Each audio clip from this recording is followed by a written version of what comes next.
take your fears, your insecurities, your worries, you roll them all up into a ball, you turn those some bitches sideways and stick them straight up, then candy out! Pick your goal and stick fucking to it. You wishy-washy motherfuckers. I can't fucking stand you. I wanted to make sure that out of the 24 hours of the day, that I don't waste one single hour. Those hours were too precious. And so there I just want to tell people, don't give me this thing, I have a difficult time with the time and I don't have time for this and I don't have that. You have time. You make the time. And now, welcome to the Be Informed, Live Fit podcast, sponsored by FitnessInformant.com.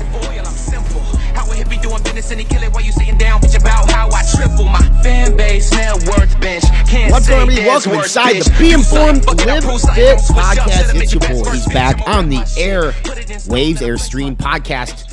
Airwaves. Got that face for radio. Ryan, Fitness Informant founder, CEO here, and I still got it. I haven't lost a beat. Never lost it. Here I am. Big episode as the return of the Be Informed, Live Fit podcast is back. Shaun Clarida on the quest for the 212 title this year. In December in Las Vegas, Nevada at Planet Hollywood, Shaun Clarida finished third last year in 212, coached by John Meadows and Matt Jansen. Matt's my former coach as well. Great conversation with Shaun. Shaun, now with NutriBio, brand that we absolutely love here at Fitness Informant, is working hard, man, and he looks good. It's crazy because you'll hear in a bit that I asked Shaun right off the bat, how much do you weigh, and he's 196. Dude looks like a fucking truck. I mean, just a wide-ass truck. Obviously, he's short like me, so, you can put the pounds on, right? You can look a lot wider when you're condensed. But listen, Shaun's been somebody who's been bodybuilding for a long, long fucking time. And he takes it very seriously. And last year at the he was shredded. He looked fantastic in 212. And we talk about everything. We talk about Flex Lewis leaving 212, going to the Open, and how that at that point opened the doors, because let's be real. When Flex was in 212, nobody stood a chance. Just like for 8 years, essentially, when Phil Heath was in the Open, nobody stood a chance. Arguably, you could say Kai Green had a couple years there, but Phil making his return to the Olympia as well this year, which is interesting because COVID may prevent some international travel, which could prevent some international competition, maybe making the path for Phil a little bit easier. But, I'm not going to sit here and speculate and say that's possible, that's what it is. But it's interesting. It's fun to be back. It's been crazy for me, guys. For those of you who follow our social channels know that 2020, COVID is probably the smallest of things to happen in my life in 2020. And I'm going to, at some point, do an entire podcast on 2020, 2019, in terms of some of the stuff that I went through, both personally and professionally, because I think that my story can help people. It can help people not make the same mistakes that I did, help people find happiness maybe at a time in their life in which they're struggling, because I went through... I'd love to say a brief time in my life, but it was longer than brief. It was more than I wanted it to, where I was unhappy. And those are things that happen to a lot of us. And to be honest, I'm not going to sit here and bullshit you and say, hey, I'm the happiest motherfucker on the planet, because I wasn't. Today, now, much happier. And I'm happier because the Be Informed Live Fit podcast is back. We're going to be bringing guests from the sports nutrition world, from the bodybuilding world, from the health and fitness world. I'm interested in talking with a plethora of different people here on the Be Informed Live Fit podcast. And having Shaun Clarida be our first guest as part of the relaunch of the podcast, of the video cast, it's great. And I like to be, for those watching via YouTube, I am still alive. I know you're thinking like, hey, I haven't seen Ryan on the YouTube channel in a hot minute. Listen, you guys know, if you're listening, I started Fit Butters back in April during this pandemic. It has taken off. We're in over 100 retail locations nationwide and in Canada, which does take a lot of commitment and time. I totally understand that, but it's been fun. G has been an absolute fucking rock star for us here at Fitness Informant. He's been putting out content left and right, and he's been keeping you all informed, pun intended. My job as I come back into the fold here a little bit more as things settle down on the butter business is to bring people back, get that entertainment value back here in FI, because in all honesty, you guys watch and listen to FI because of the entertainment and education value that we bring. We like to bring education, but in an entertaining way, because There is nothing worse than listening to basically, a 7 to 10 minute YouTube video where it's essentially a lecture and it's boring as fuck. Let's be real. This isn't college, people. I'm not going to sit in the fucking lecture hall and listen or watch a YouTube video unless you can make it interesting. And that's what I'm trying to do. And this podcast with Shaun is an interesting podcast. We talk about the realities of bodybuilding, honestly. You think about if you've competed before, you get this, or even on a quest. Because I was on a quest to compete, and my show got canceled due to COVID, which was fucked up. Because I would have won that. I would have won that thing for sure. But people who don't understand what you're doing are going to essentially leave you, whether it be friends and family, and that's just something that's part of the process and something you have to be prepared for, because it's inevitably going to happen. So I can sit here all day and talk to you guys and girls about it, but you know what? Let Shaun do it. He is an IFBB pro. He is a professional. He does this for a living. He will be in Las Vegas, Nevada this December on the quest for his first 212 Olympia title. Ladies and gentlemen, after this message, we're going to bring you in this man himself, the man, the truck. He's just a fucking stud. And more importantly than being a fucking stud, he is a nice human being, and I appreciate the fuck out of Shaun coming on the podcast. This is your personal invitation to the Redcon 1 Alpha Team, our new exclusive subscription program. Enjoy members-only access to the Alpha Team apparel collection, priority customer service privileges, early shopping on major deals, exclusive flavor selections, and a whole lot more. This is your opportunity to become a Redcon 1 VIP. There's limited spots available, so go to redcon1.com and sign up today.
What's up, everybody? Welcome back inside the Be Informed Live Fit podcast.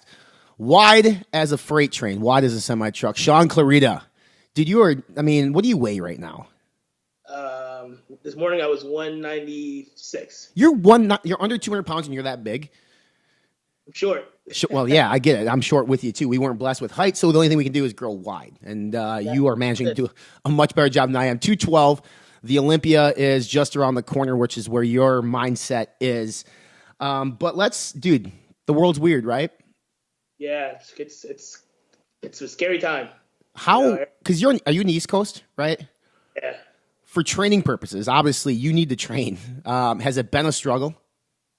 We got hit the worst, I think, because New York and New Jersey still closed down. I mean, other parts of the world are wide open for the most part, but our governors here aren't letting up at all. And gyms have been closed since March 16th. Yeah. And the first couple of days, man, I'll be honest with you, I was totally just depressed because I didn't know what to do. Again, like you said, this is my job, but not even the fact that it's my job. It's the fact that this is what I've been doing for the past 20 years, going to the gym and training. So to take that, we've never had something like this where gyms have been closed for this long period of time. So now I'm like, what's going on? What do I do? But luckily, I have some amazing friends that have personal gyms and studios that gave me the key and said, come in and do what you got to do. And since March, I've been rocking and rolling ever since. I love what you brought up there in terms of for the first couple of days you were depressed. And I think that's something that we don't talk about enough within this world is a lot of people will turn to drugs, alcohol, whatever it might be. Our vice is the gym or working out. It's kind of like our stress reliever. But mental health within fitness and the struggle with body composition and body dysmorphia, how real is it in this world? Have you seen it firsthand? It's sad because we've lost a few competitors I've seen because they didn't were able to train or whatever the reasons were. But it's real, man. It's real, and I think the worst part is the outsiders looking in who don't go to the gym like us. Right. They're like, well, you do it at home, or you don't need the gym. No, you have your go-to and we have our go-to. Yeah. And it's crazy that they think that people don't understand that going to the gym is healthy, and this is what's going to help fight the virus. Right. And so I don't get why gyms haven't been essential since day one. Makes no sense. It doesn't make sense. I mean, you think about too, and I think it from a therapeutic perspective. For me, it's it's cheaper than a counselor or a psychiatrist is going and clanging and banging a little bit for me personally. And I think it's the same for many of us. What I think is absolutely beautiful about the sport of bodybuilding is, let's be real. There's not money in this sport, really, unless you're one of the top 1, 2, 3, 4 guys. I mean, you guys are doing it for the love of the sport, like college football, right? What got you? What was it that captured you, that hooked you into this world? I mean, you said it best right there. I'll kind of go off that. You said there's not much money in this body sport unless you're 1, 2, 3 in the world. And I'll be honest, again, this is my full-time job, but if bodybuilding shows ended tomorrow, I'd still be in the gym, clanging and banging day one. Right. Absolutely fell in love with this sport. I kind of started, I guess you can say, in high school. Okay. Because I was a wrestler. I was 103 pounds wrestling. Weight room was part of our requirements for gym class. So we would just kind of go in there and play around with the weights and stuff. But I didn't really take it as serious. It wasn't until college when I really took it serious because I went to Rider University, which is a D1 program for wrestling. And the lightest weight class is 125. And I was only 110 pounds at the time. So the coach was telling me, listen, if you want a chance to start at the 125 class, you got to get bigger. Right. So when my teammates were outside running to cut weight, I was actually in the gym in the cafeteria lifting and eating to put on weight. So I was the opposite. And in the midst of all the training and kind of getting into the groove of the gym and everything, it was an old school bodybuilder in the gym named Tom Garuba, which I wish today I can just thank him because he's the one that got me started on this. He's an old school bodybuilder. He's like, hey, you ever think about bodybuilding? You have a great physique. And I was like, what's that? I don't know what that entails. Right. One thing I know about that is those little bikini briefs that these guys are wearing. So he showed me all his videos, his accolades, his awards, everything. And I kind of was like, wow, that looks awesome. I'd love to try that one day, So he actually prepared me for a show, which was a local show down in Central Jersey in 2005. He prepped me for 3 months, and I entered my first show, just kind of going in there just to have fun. Yeah. And I literally the next day absolutely fell in love with the sport, fell in love with the whole process, getting on stage, meeting other competitors. But the whole process was amazing to me, and I loved it. And I decided to quit wrestling right away and pursue bodybuilding, not knowing where it was going to take me. Yeah. And at the time, I didn't know anything about the IFBB, the NPC, the Mr. Olympia. I didn't know what a pro card was. Right. I just love the whole process from start to finish, seeing my body progress and change and get bigger and get leaner throughout that whole 3 month process. And that kind of just sucked me in.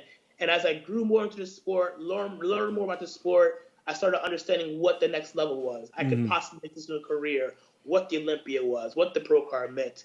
And that's kind of my journey.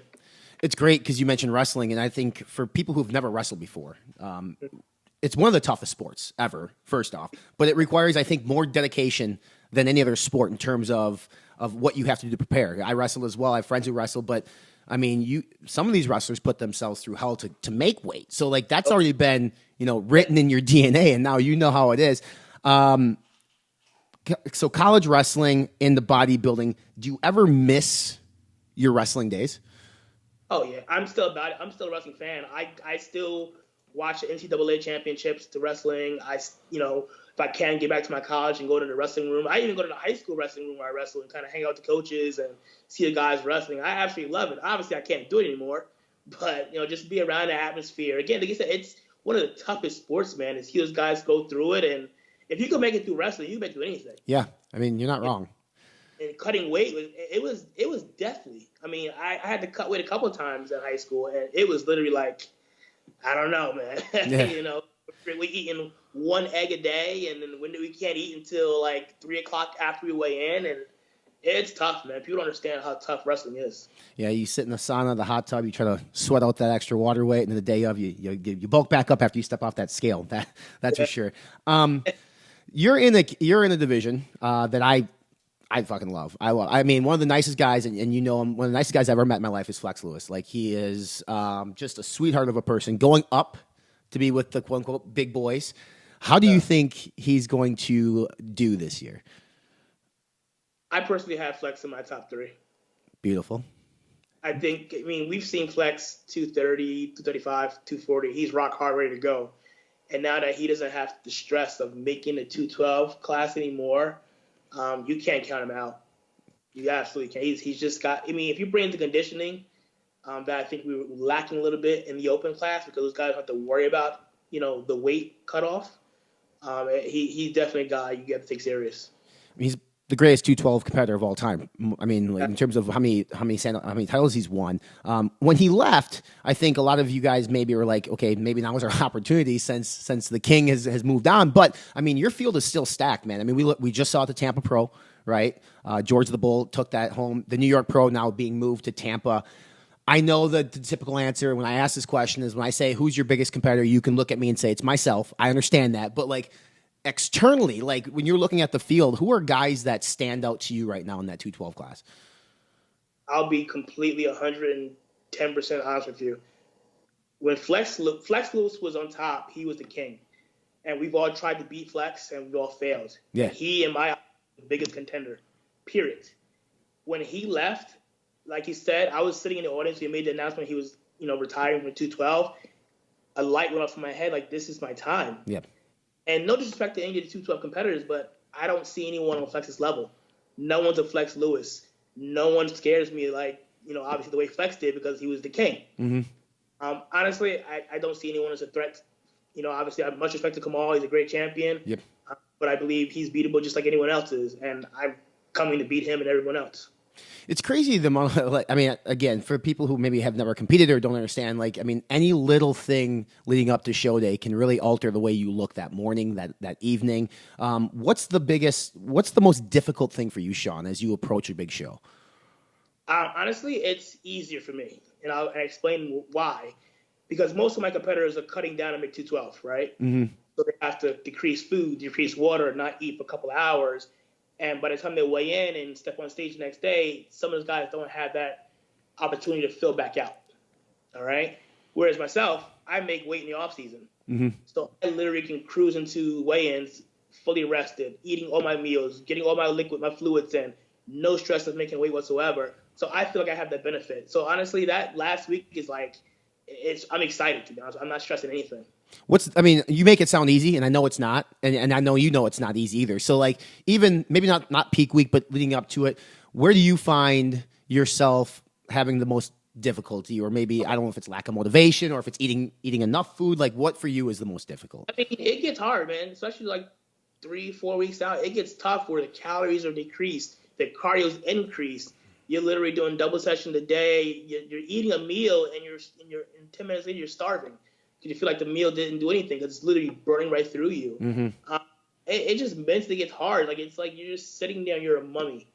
But you still have to get the job done. You still got to get to the gym and train just as hard as you ever train. You still got to get up and get those cardio sessions in. You got to get those 6 meals in a day. Even though all you want to do is sleep and just lay there, you can't. You still got, and that's what the toughest part is, just moving around and getting to the gym and getting those sessions in. It gets tough. What do you look for, or what do you seek for motivation? Is it music? Is it some influential person? Is it yourself? I honestly look at just being better than my last appearance. I don't seek motivation from outsiders. I don't seek motivation from looking at anything in particular. I just look at my last package that I brought to the stage and say, I have to be better than that. Mm-hmm. And I always told myself, I can't go backwards. Right. I'll explain that. So all my Olympia appearances, these have been my placings. Yep. I was 16th, I was 13th, I was 9th, I was 7th, I was 3rd. I can't do any worse than 3rd. Right. I have to continue to get better and climb that ladder. So that's always been motivation, seeing myself, my past self, have to be better than that, and obviously moving forward. You progressively got better every time, right? You just mentioned that. What was it? Was it something different between each show that you had to work on, or was it kind of the same sort of theme that you knew, like, hey, this is my weak spot here that I need to work on this, and then that eventually over the years got you to 3rd? Honestly, I believe we all have weak areas. Yeah. In particular, back, chest, calves. Those areas obviously I focus more on. But honestly, it's just showing up every single day and just doing what I do. Mm-hmm. I'm not going to change what I've been doing, the way I train, the way I do my cardio, the whole 9 yards. It's been working, right? So why change anything? Right. Only thing I now is just put more focus into the weak areas. And then as you do that, things just progressively get better over the years.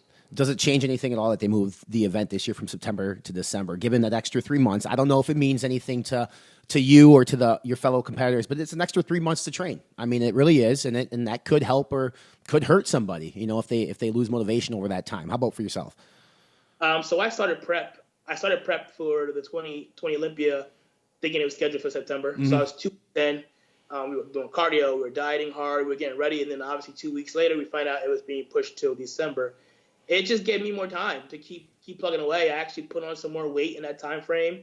I actually got my weight up past 200 pounds, where before I wasn't. Right. So having that extra time is, allowed me to just train more, get a little bit bigger, continue to make improvements. And now that we started prep officially with 3 weeks in, man, things are rolling. My weight's staying pretty heavy. So 2 weeks into the prep for this year's Olympia, when I first started, my weight was around 190. Okay. So now 3 weeks in, my weight's at 196. So obviously the weight's holding on pretty steady. We're just kind of continuously growing into the show. What type of methodology is your coach employing for you in terms of your training set? I think a lot of people want to know, like, how do these bodybuilders train? Do they do the bro split? Do they do push-pull legs? I mean, or is it more, I guess I'm going to ask you, like, what does your coach employ in your training to get you ready for December? So my training coach is John Meadows. Yep. I've been working with Meadows since 2015, and he's been handling my training ever since. So my training for me specifically is created just for me. Right.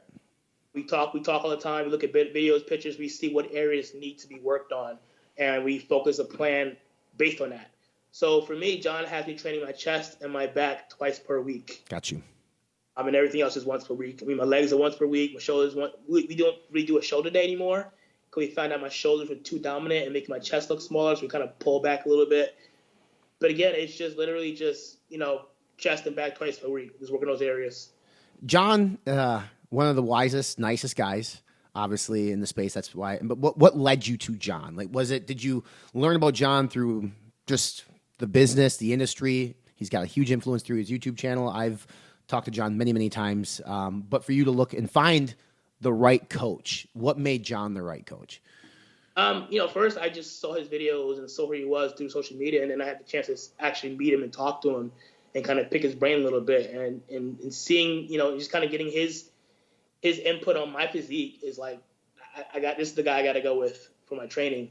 He's in all his training programs, they aren't cookie cutter, meaning just for me, but he's also done everything. so he knows that it works. Yeah. And I'll look at a program. I'll walk into the gym. I have the program set on my phone. I kind of like, I don't really know. This doesn't seem like it's enough. You know what I mean? Yep. I'm so used to going to the gym and spending hours and hours of time. Where working with John now, those hours are, they're cut pretty much in half, and they're the most intense sessions ever. Where I'm leaving like, well, shit, I was wrong about that workout being, not enough. Yeah. And the best part about it is literally every single week, I don't know what to expect. He's always throwing new things like, hey, let's do this with this. So, we'll do that. And next week it'll be kind of the same, maybe the same thing, but we'll change the rep scheme or we'll add a band to it or something. It's always different. It continues to keep the body guessing at all times. It's interesting because I just recently was working with Matt Jansen. Kind of the same thing, too. I look at him like, this doesn't seem like enough, right? Yeah, and I'm just like, okay. And I've never been so sore after of sets because you're working such high intense levels. John recently, obviously, this, the world probably knows this, suffered a minor medical or major medical thing. When you found that out, what was the first thought that went through your head? Oh, man. I was actually in the gym and someone had texted me. And I think the first thing I did was text him or try to call him, and obviously I couldn't get through. Yeah.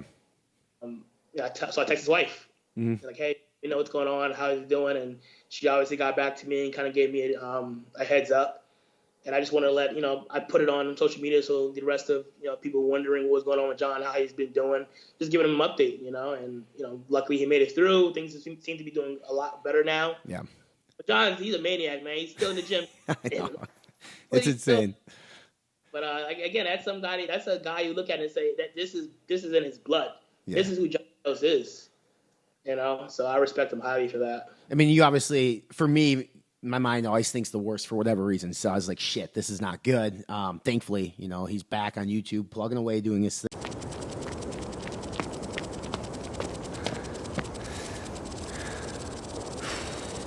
Strength isn't a slogan. You want to win this year? Yes, no! What time is it? Game time! What time is it? Game time! It's not an image you find on billboards or the big screen. It's never been about any of that. It's all around you, in everyday moments, just waiting to be unleashed. Strength is the knowledge that inside you lies anything you've ever wanted to be.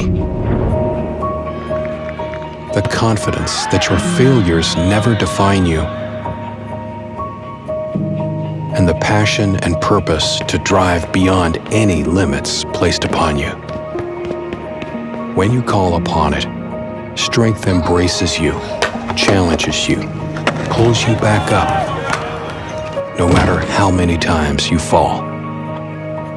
It compels you to draw on courage, resilience, intensity, and hope, and expects your very best to help others find theirs.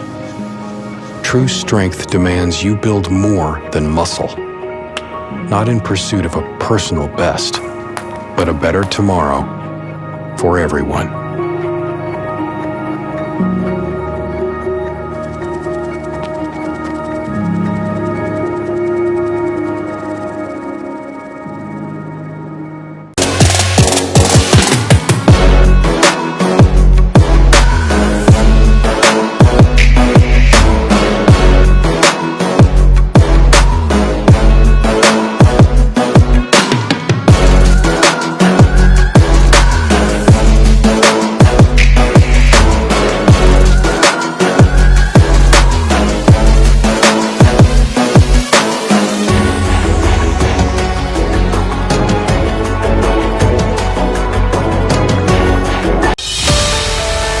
Adding my product is going to help you get to where you want to be. 5%ers is 5% of the people in the world that are willing to do whatever it takes to reach their goals. Come on, Miles, go ahead and get on. Go! We're talking about business, success, education, willing to do whatever it takes. Whatever it takes. Whatever it takes. Whatever it takes. For the last 2 decades, we have been the best kept secret of the supplement industry. We've kept our heads down and worked. We pioneered full label transparency and full therapeutic doses because we believe that truly hard work requires truly effective tools. 2 decades is a long time to commit to one pursuit. But when you act with purpose and become centered in yourself, eventually you realize that you were born and bred for this.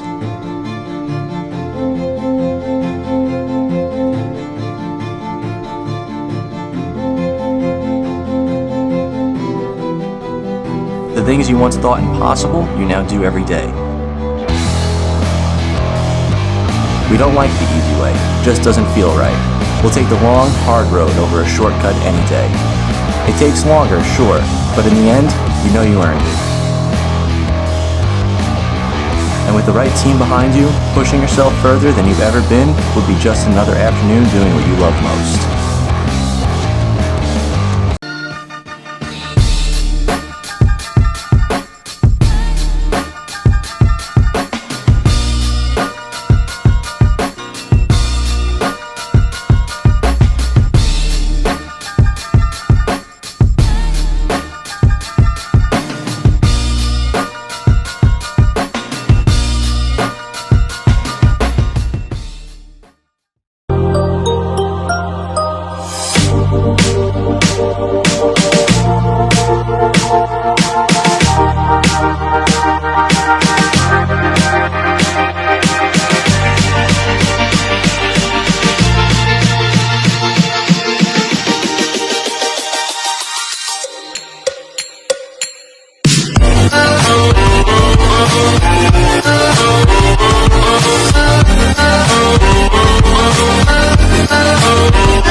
Bodybuilding is just, it's weird because people look at the sport and they look at you guys and they judge like crazy. And so, for instance, like Luke Sandow recently passed away, a lot of information around that. And we talked earlier about struggles with mental health or depression. And again, I think some of it, I don't think it's just because of the sport. I think there is this body image, like there's this body dysmorphia that we have. We look in the mirror, sometimes we think we're not good enough, and it's not the most healthy thing in the world. I'll be the first to admit that. But I know you have a lot of friends in the industry, and if anybody is struggling with mental health or depression, like what would you say to them? I mean, obviously they can come to you. I'm sure you'd be there to help them out any day of the week, but I don't think Luke's in the minority. I think there's maybe more so than we think.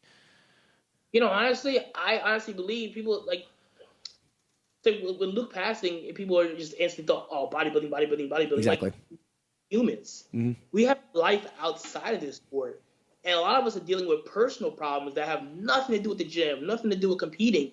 We can be dealing with relationship stuff, job stuff, especially now with people losing their jobs and losing their family members due to the virus. Like that's what's making people, I think, for the most part, depressed and going into these whole, going the way they're going. It's not the bodybuilding. It's not the sport.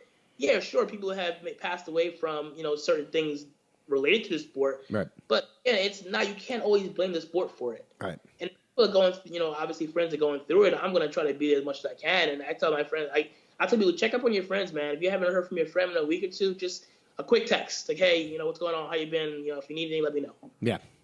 I have a very small circle of friends, so we keep in contact pretty much regularly, which is great. But again, if you got to, just kind of be there for somebody, man. Yeah. Just reach out. That's all you can really do. Just let them know that you're thinking about them. Talk about relationships in the sport, because I think when you first started, I'm sure you had people in your life that didn't understand what you were doing or why you were making that commitment or not. Maybe they looked at you like, oh, Shaun's no longer fun to hang out with anymore because he's got to be this way. And now you just mentioned your circle of friends is very small. So these are people who obviously understand, appreciate, support, motivate. But paint a reality picture for people out there in terms of what's going to happen to your relationships if you decide to go this route. I started in college, like I said, and I had a huge circle of friends.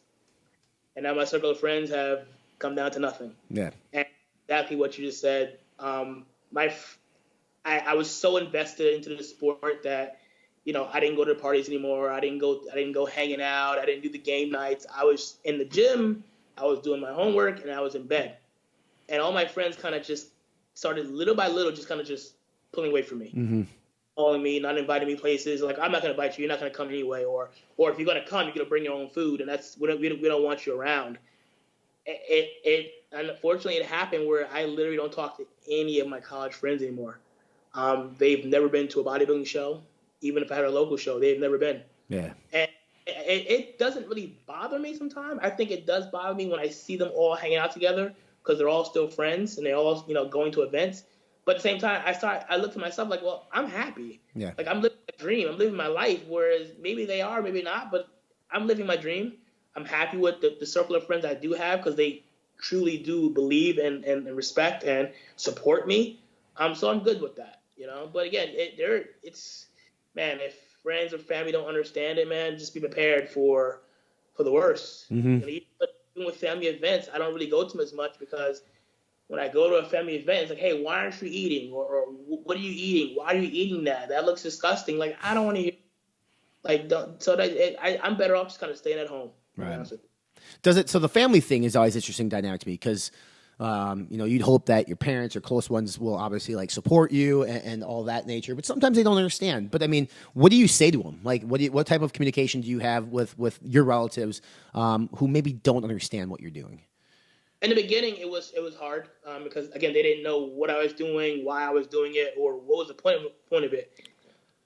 And obviously, I'd explain to them, hey, I'm getting ready for a bodybuilding show, and this is what I have to eat. This is, I can't eat this because of X, Y, Z. And now that I'm at the point where I've been doing this, close to 16 years, my family, they know now, like, this is my job. Mm-hmm. So they don't really question as much. You'll get a few people say, hey, they're kind of, again, what are you eating? Why are who don't really get it. But for the most part, my family understands, especially my mom in the beginning. She tried to get me, my mom's home cooking. You don't turn that down. Yeah. And explain to her mom, I can't eat that because it had, X, Y, Z. But she gets it now 100%. So it just takes time, man. Just be prepared to explain things, kind of put them in perspective, and kind of just let them know why you're doing certain things. And eventually they'll kind of get it and understand. I mean, your other family is you're wearing the sweatshirt, NutriBio, one of my favorite brands, right? So, and we're both repping them today. I did it on purpose, although it's not tight enough nearly for this podcast. But you and Eric go way back. Mark Glazer's a huge friend of mine. I love what they're all about. What brought you? I'm sure Eric had something to do with it, but I mean, in terms of the attractiveness of the NutriBio brand for you, because let's be real. I mean, I'm going to say this, and this is no disrespect to anybody. Bodybuilders typically will probably chase the sponsorship check before the quality of the supplements. I mean, some of these companies out there, they make garbage stuff, but they pay enough to athletes that they're, athletes need the money, need the income, because you just mentioned you have to eat a certain way, you have a lifestyle to support. You went with a brand that I'm sure is probably not paying you as much as other brands would have, because they just can't. They don't have the marketing budget, but they have some of the best quality supplements on the planet. Why did you go to NutriBio? Well, one, the quality of products, and I've been trying to. Let me just explain. Like, NutriBio has been a brand that I've been trying to work with since I was an amateur. Because again, I was living in Central Jersey, and they were literally from where I was, so I knew exactly who they were this whole time. And I was actually friends with Dan from NutriBio. Yep. And I'm like, Dan, is there any way I can possibly, become an athlete or ambassador? And it just wasn't time. Mm-hmm. They just weren't looking for athletes at the time. They weren't, trying to bring on people. So I continue to stay in touch with Dan, and obviously I sent Mark Glazier many messages. It's funny because I was actually talking to Mark about 2 weeks ago. He called me, talk about some stuff. He's like, I was looking at my Facebook, and you sent me a message a couple years ago asking. I'm like, I told you I was invested back then. Right. Like you said, Eric Schwartz has been a friend of mine for over 10 years now. We worked together with an old company together. Yep. I was an athlete of his back then. And I continue to stay friends with Eric and just kind of supported him. He supported me as well. And then when he made the switch over to NutriBio, I was literally the first person he called because he obviously talked to the team there, told him, maybe you got to bring us some new guys. And like I said, he was the first guy he called. And it was a no-brainer because for 3 reasons. One, obviously I'm friends with Eric, so anything Eric puts his name on, I'm going to trust. 2, it's NutriBio, a company that I've been trying to get with for over 10 years now because of the quality of products. And 3, they're a Jersey brand. Yeah. And I'm a Jersey athlete. I literally have been to your headquarters, I don't know how many times already, and unfortunately in the past companies I've been with, I never really got the chance to kind of just meet the actual team, be at headquarters, in the warehouse, see how things are done. Right. Whereas they brought me on and they showed me the entire process from shipping to manufacturing to how things work and meeting the entire team there. And I just felt like a family from day one. Yeah, 100%. I mean, I've been to Middlesex several times and been there, but they're one of the few companies that manufacture their own stuff. And let's be real, Dan, it wasn't timing with Dan Margolis. He just didn't want an athlete that was bigger than him back then. I get it, Dan. I get it. I know you're listening and watching. Love Dan. But what does Shaun Clarida's stack look like today? in terms of your NutriBio supplements? I can show you my cabinet right now. It's I got two shelves worth of NutriBio. No, but seriously, people ask me, do you really take all the products? Like, I literally take only NutriBio products. And, again, when you're with other companies, sometimes there's certain things they don't make. They make everything. Everything, yep. Literally make everything. So right now, first thing in the morning, I'm taking the thermal fuel and the carnitine for cardio. As soon as I come home, I'm doing a small shake, which is the NAC powder with the vitamin C powder and glutamine, kind of getting that down. Yep. Then obviously I take my milk thistle, my DIM. Then my first meal, I do a whole bunch of stuff. D3. I'm doing the omega-3 oil, omega-3 pills. Damn it, you got me looking like, well, their portfolio of products is so damn long. I mean, they literally make a printed catalog, people, still their products. Training it goes. Right now I'm doing the pre-stem free. I personally like the non-caffeinated version because I just need to feel more of a focus and energy and pumps. I'm doing a scoop of creatine. I'm doing a scoop of EAAs, which is essential amino acids, the alpha EAAs. Which are amazing. I'm doing an Absorb cap with that. I don't know if you've taken the Absorb. Yep. It's great. Drive more nutrients into the body. And then obviously immediately during training, I'm doing Intrablast, which is our EAA, BCAA formula. Absolutely love it. Sweet tea flavor. And then immediately after workout, I'm doing isoprotein along with the Supercarb. Yeah. Supercarb is my favorite carb source. And Alpha EAA is probably my favorite product on the market still to this day. Absolutely love it. So, I mean, here's what's great. As I ask you what your stack is, and you can actually literally walk me through. And sometimes when you ask people, like, it's not that important to them. They don't know. They just take it because they're told to. Like, you understand why you're taking it and what the purpose is, which is super refreshing. But again, Mark and Eric and Dan would never bring somebody on that doesn't want to do that. So that just goes a long way for you. Yeah, and I obviously being an athlete coming on board, I tried a little bit of everything just to see what I liked, what I didn't like, as far as flavoring goes. Mm-hmm. Put together a stack, and what I like is what I get every single month. Yeah. Again, but they have so many different products, man. I just literally look like, when did we get this? When was this? It's just crazy. So it's awesome. How excited are you to step on stage in December, this time not at the Orleans, but at Planet Hollywood? Like, it's a totally different venue. It looks awesome. I think Dan Solomon and Jake Wood are doing everything they can to sort of revitalize the O. There's a lot of excitement around it. Obviously, the Gift, Phil Heath, making his return this year, which is a lot of buzz around that. But, I mean, it's going to be fun. It should be a fun weekend in Vegas at a totally different establishment with a different feel. It's crazy, man. I'm just excited to be a part of the whole, I guess you could say, new era of Olympia. New venue, new stage. The Zappos Theater looks crazy. I've heard great things about that theater. Some of the top celebrities have performed there. And I'll get to be a part of it, and it's going into the 2020 Olympia. And obviously Phil coming back is going to draw a huge crowd as well. I just talked to him for a little bit the other day, and he's excited. I know that for sure. The Olympia is the Olympia. It's the biggest show of the year. This is our Super Bowl. We're honored to be there. I'm thankful to be there for my sixth time. Yeah. Again, going into Olympia, having placed third last year, I'm at an all-time high. Like I told Matt, Matt Jansen is my coach. Obviously, like, I'm ready to start prep now. Mm-hmm. And we started prep early. He's like, all right, let's start. And we're changing rapidly throughout these 3 weeks. He's like very happy with the way things are going. We have to kind of slow things down because I'm changing very quickly. And I think I'm just I'm at motivation. Like, I'm up at 4:30 every morning doing cardio, just ready to go. Yeah. Back to train just as hard as I've ever been. And I'm just excited to be back in Vegas again another year. Hopefully, God willing, we walk away this year with the title, and hopefully good things come from there. I mean, it's not that far out. We're 4 months, 16 weeks, a little over 16 weeks, right? I think from the actual, a little bit longer, right before Christmas.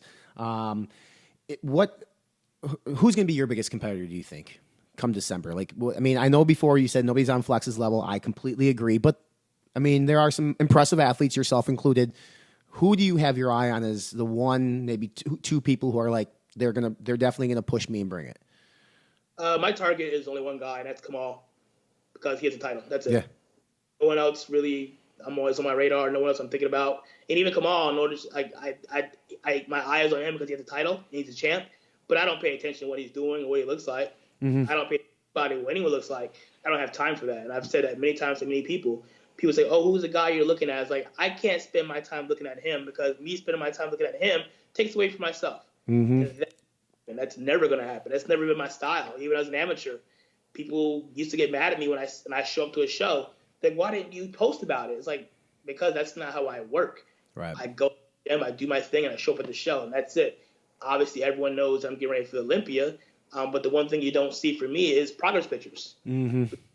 I'm not a big fan of it. Yeah. You know, maybe to the Blue Moon, Matt may ask me to post something, or John, and I'll say okay, as long as it doesn't show too much. But yeah, I'm not one to really talk much either. You know, I think talking trash is showing that you're not confident. So I just kind of and even when I train, you see how I train. I'm wearing a 3X shirt. You don't see anything. Mm-hmm. People question me all the time, why do you wear such big clothes? Then I got to start explaining why. It's because I'm comfortable. Yeah. Obviously, I like to move. I like to be able to freely move. If I'm in a tight shirt, I just can't move as freely. Yeah. Two, I'm keeping my body warm, which is key to not getting injured. And three, that's just kind of how I've always been. I've never been a guy to wear a tank top in the gym or sleeveless unless I'm filming or training arms. That's the only time you may see skin. But for the most part, it's a 3X T-shirt and some baggy sweats. Yeah. And you probably heard it before from John, but like, don't do this compare and despair bullshit. I mean, John's huge on that's like one of the best advices that he's given me is like, don't look at other people and compare yourself to them. You're your own self, right? Like, which is interesting what you said. Like, I mean, it's funny because like I talk to Jay Cutler probably once a week, and one of his things too is like, you know, back in his day when him and Ronnie were going to, you had DVDs, you didn't have social media, right? So that's how they sort of like plug their brand. So back then they didn't cover up. They did show everything. It was like to kind of draw eyes to the sport. And now, to your point too, it seems like it's complete opposite. Like yourself, even like Sean Roden always covers up, and a lot of these guys are covering up or not posting stuff. That's not your style. But do you think by injecting more personality into, say, social media platforms, it could help the sport in terms of viewership? I agree. Like I've talked to Flex. Flex tells me all the time, "Take your shirt off, man. Show some skin." And it's like, I really don't like to Flex. You know, it's kind of not the thing. But I get it. We're in a day and age where social media is king. And that's kind of how we stay relevant and how we got new fans on board, how we get the fans excited about this sport. But I get that. But when people ask me to talk junk about another competitor, it's not going to happen. That's never going to happen for me. I'm not one to talk, like I said.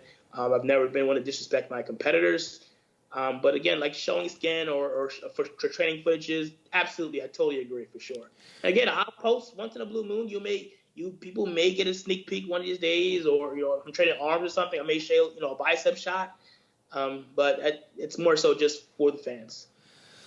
Tell me what social media is going to say on December 20th, 2020 about the 212 champion. What picture is going to be shown? You see, me crying, or me with my family. Hopefully, my whole entire family, my girlfriend, my brothers on stage with me, celebrating that win next to Bob, who's announcing me as a champ. It's not. I mean, it definitely can happen for sure. I mean, you've equally progressed every single year. Would you say you're in the prime of your career right now? Absolutely. I think after 35 is when things start to really click. That's when you get that muscle maturity. Mm-hmm. And people keep saying, Shaun's maxed out. Shaun's maxed out. Like, I'm not even close to maxing out. I know when I'm maxed out. Right. I know things don't feel right, or if I don't feel good, or if I feel like my stomach's protruding more because I'm taking in more food. I'm nowhere close to maxed out. I know where I should be. And I think this is probably the best year I'm going to have. Obviously, last year was probably the best year I've had, period, in my career, as far as the new size, the growth, and the conditioning goes. But we're going to replicate that as far as, and come in a little bit bigger, 5 to 10 pounds bigger, just as sharp as I've always been. Bodybuilding is an old man sport, right? I mean, you progressively get better the older you get, and look at Dexter Jackson, for Christ's sakes. The dude doesn't age. It's his last year. A lot of cool things coming into the Olympia this year. Before we let you go, Shaun, I want to talk about the other shows that are out there, and specifically Dwayne "The Rock" Johnson, right, has this new show that he was going to do this year. COVID postponed it. They're going to do the Icon Classic next year. Were you involved in any conversations with that event prior to it getting pushed? I can't really say much about it, but it was brought to my attention. So, I mean, it's what I think about it. I mean, The Rock, obviously, whatever he touches turns to gold, it seems like. And he's got a great, he has an influence within the bodybuilding world. He's been involved with the Olympia before. I know he's still friends with Dan Solomon and stuff. So it'll be interesting to see the landscape of bodybuilding after we get through all this bullshit that's going on in the world. But I'm super excited for December. I know as you are. What's the best advice or what the final takeaways in terms of like fellow competitors, male and female out there, like that you've learned or that's been given to you by maybe a mentor in this sport that you think about maybe daily, weekly as you progress through your process to the Olympia stage? I said this many times, and people who know me very well would tell you if you ask them, they would tell you what I'd say. Timing is everything. That is it. Everything takes time, man, and things happen for a reason. If you would have asked me if I can go back 10 years and change anything about my process, I would say no, because everything I've done over the years has made me who I am today. Yeah. All the good and the bad, all the lessons I've learned from day one to now has, again, molded me to the man and the athlete that I am today. So I don't regret anything in life, But again, timing is absolutely everything. Guys, please, please, please don't rush the process. If you heard me earlier, I said when I first started this journey, I didn't even know what a pro card was, let alone the Miss Olympia contest. And I loved everything about the process itself. So stop and enjoy the process, seeing your body progress from day to day. Stop only focusing on the pro card. Yeah. If you guys are thinking you're going to get this pro card and instantly become famous, rich, this big-time celebrity, trainer, whatever you want to call yourself, it's not going to happen. Mm-hmm. Again, it's less than 1% of the world are going to really make it to where it's their full-time career and be successful at it. Yeah. So if you, as an amateur, please take your time, enjoy the process, stay an amateur for a long time, grow your body, grow your physique, and then eventually start moving into the journey of maybe a national qualifier or junior national show, and then maybe a pro card. But just don't rush it. Enjoy the process. You're young once. That's it. I mean, I wish I started younger than I did. I started at 23 years old. I wish I started as a teenager because I would have loved to have done the teenage nationals. Yeah. Having known what I know now, man, I would have did this at 16, 17. That would have gave me more stage time. That's how much I enjoy the sport and the process. Yeah. But again, I'm not going anywhere anytime soon. So you're here. You have probably one of the best teams. If sitting here just thinking about the people that are involved in the process with you, amazing people, great supplement company in NutriBio. I wish you nothing but the best come December. I think you're going to kill it. I'll be there, so I'm excited to watch you step on stage. And then, honestly, I hope you walk off with your hand raised up, crying with your family because you finally got that grand prize, my friend. Thank you, my man. I'm looking forward to it, and I'm hoping, obviously, we can do this again right after the Olympia, after the win. Have it. What I really found interesting about this conversation is, Shaun mentions, and he's completely honest, which, I mean, fuck it, man. I love it. I love honesty, right? But Shaun mentions, he didn't see anybody on the level of Flex Lewis. So after he left, he's like, hey, this is my chance. That's respect right there. That is a level of respect shown to the greatest 212 competitor ever in Flex Lewis. I'm excited to be in Vegas in December, assuming COVID doesn't have other plans for us. I'm excited to be there to cover the show, to cover the event. Not sure if the expo is going to happen, but we will definitely stand by and see. Appreciate you guys tuning in. You can also subscribe to this podcast. We are on iTunes, Spotify. Watch via YouTube. Help us out. Write us a review. Help us out the algorithm. If you like what you heard here, obviously tell a friend about it as well. Fitnessinformant.com for all your breaking supplement news, rankings, reviews, and more. Until next time, y'all, hang loose, behave, and let's fucking go.